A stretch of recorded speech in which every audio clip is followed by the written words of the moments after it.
What's up, everyone? Josh White here, and just wrapped up an episode of the HeroFront podcast with my friend and mentor, Master Sergeant Amanda Smith-Taylor. I asked her to be on the podcast because she recently, about 6 months ago, was selected as the Wing Career Assistance Advisor. Now, this is a resource that every airman needs to know about. It helped me retrain out of age into public health, and it can help many other airmen retrain, PME opportunities, or if they want to become an officer. If any of those apply to you, please check this episode out. But not only did she explain the position, she goes into the behind the scenes. What does it mean to her as a person? Look, she's the real deal. She actually cares about her airmen like they're her own family.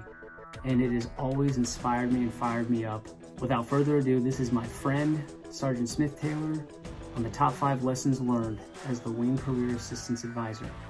Let's get after it. It eats at you. They tell you, you leave work at work. But when you start, I sat with this airman more than one time. So, you know what I mean? I sat with him probably for a good 4 hours altogether. We, and out, through messages and stuff like that too, just to keep up and just knowing the story, family situation, and it eats you alive. You're like, okay, what else can we do? What's another option? And so you just, try to keep working other options. And like I said, it maybe staying in the Air Force is not something that we can do, but okay, what can we do to set you up for when you have to separate or when you have to get out? What can we do so that they're not just going off into the blue yonder, right? And all right, thanks for your 4 years, thanks for your 6 years, good luck.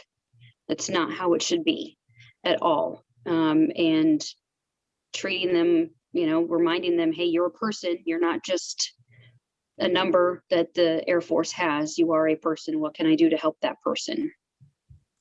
I am trying to get these airmen, like I said, in my office before they make any movements on their career path, right? Because I want to make sure that they're ready.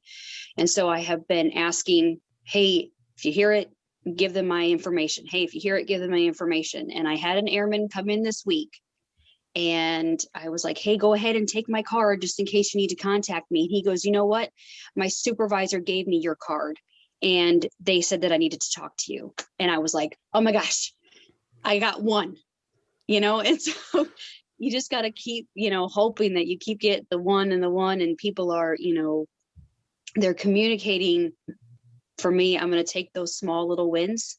And like I said, in a couple of months, maybe you can come back and ask me that question. And maybe those 2 big exception to policy letters that we're trying to push, if they get approved, and we can set these airmen on a whole different path. But I absolutely I love having this job. I 100% wouldn't want to spend the last 3 years of my career doing anything else. I can say that for sure. You get to be there for them. Yes. In a way that nobody else can be. Yeah. It's been amazing. I didn't think I was going to be let go from my career field because they weren't letting masters go. And so, like we talked about, that supervision, that supervisory impact, my supervisor was like, hey, Amanda, you put that package in, put it in. And I was like, okay. And then I was talking to my training manager leadership, and they were like, nope, you'd be perfect for that job. We're going to go ahead and talk to the career field manager. And so just knowing that I had that backing made me a little bit more, I guess, confident in, hey, you know what, you can do this job. You can talk to people. It's not that bad.